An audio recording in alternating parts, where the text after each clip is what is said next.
April 13, 1945, Zwolle, the Netherlands. A city of 50,000 people, held by a German garrison that had occupied it for nearly 5 years. Somewhere in those streets, one man is moving alone. He fires from one position, reloads, runs, fires again from another position, a block away. To the German soldiers listening in the dark, it sounds like a company, maybe more. It is one soldier, he has one eye. By morning, the German garrison that has held this city since 1940 will be gone. There was no assault, there was Léo Major, the one-eyed liberator. Léo Major was born in 1921 in New Bedford, Massachusetts, to French-Canadian parents.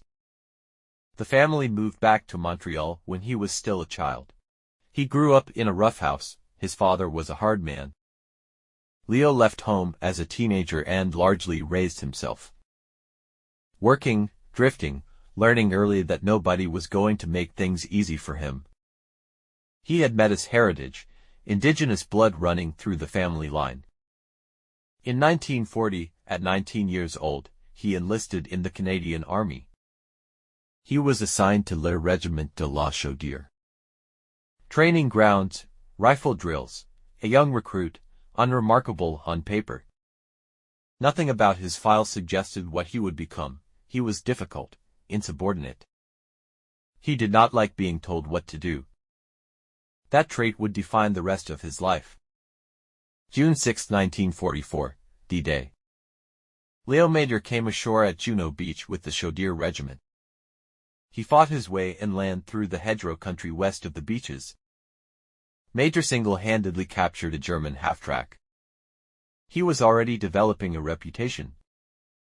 Then came the night that should have ended his war. Major ran into a patrol of 5 SS soldiers. In the firefight that followed, he killed 4 of them. The 5th threw a phosphorus grenade before he died. It detonated near Major's face. The blast blinded his left eye permanently. He was pulled back to a field hospital. Evacuate to England. Recover. Your war is over. Léo Major refused. He only needed one eye to aim a rifle anyway.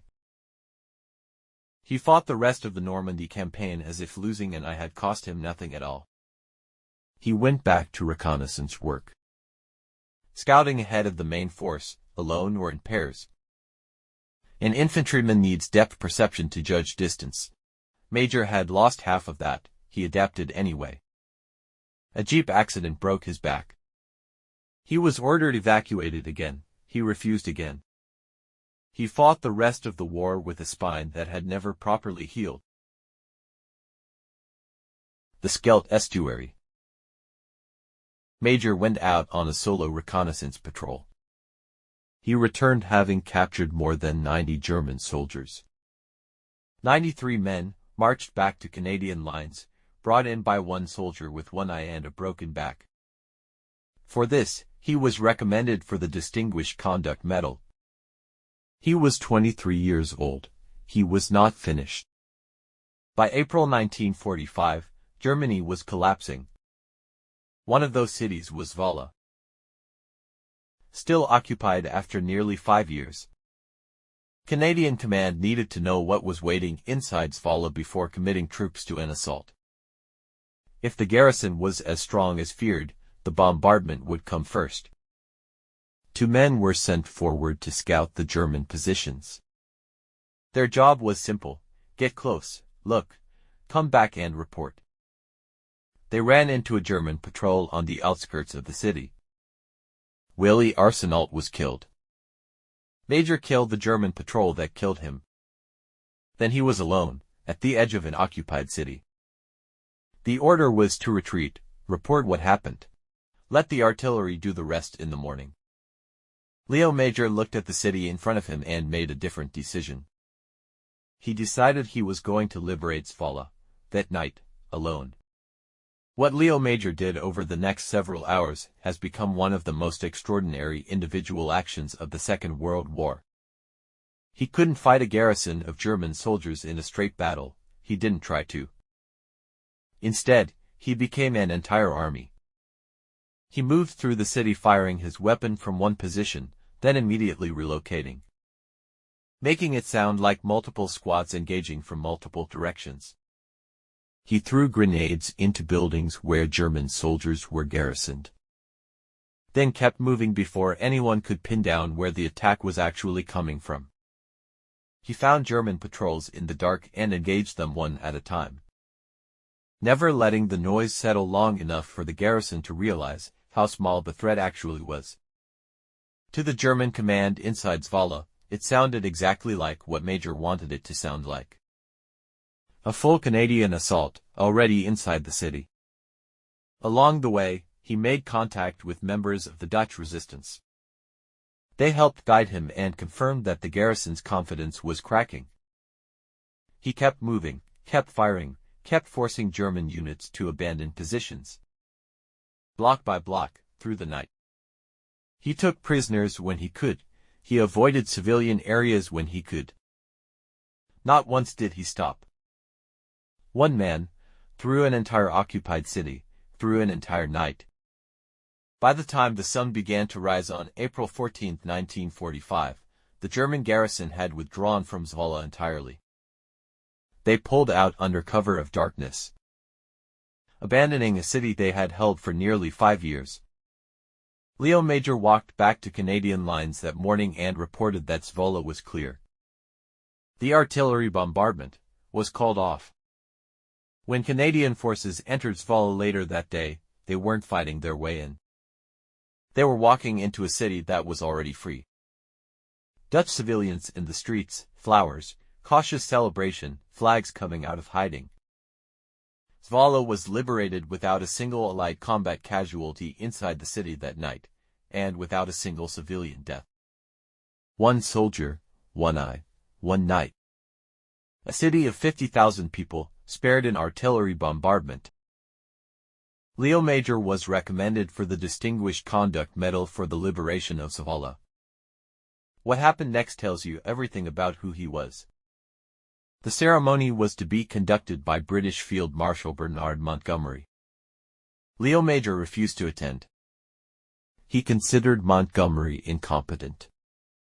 Soldiers do not refuse field marshals. Léo Major did. His record was so undeniable that the army simply let it go. The medal was his. The ceremony, he decided, was not.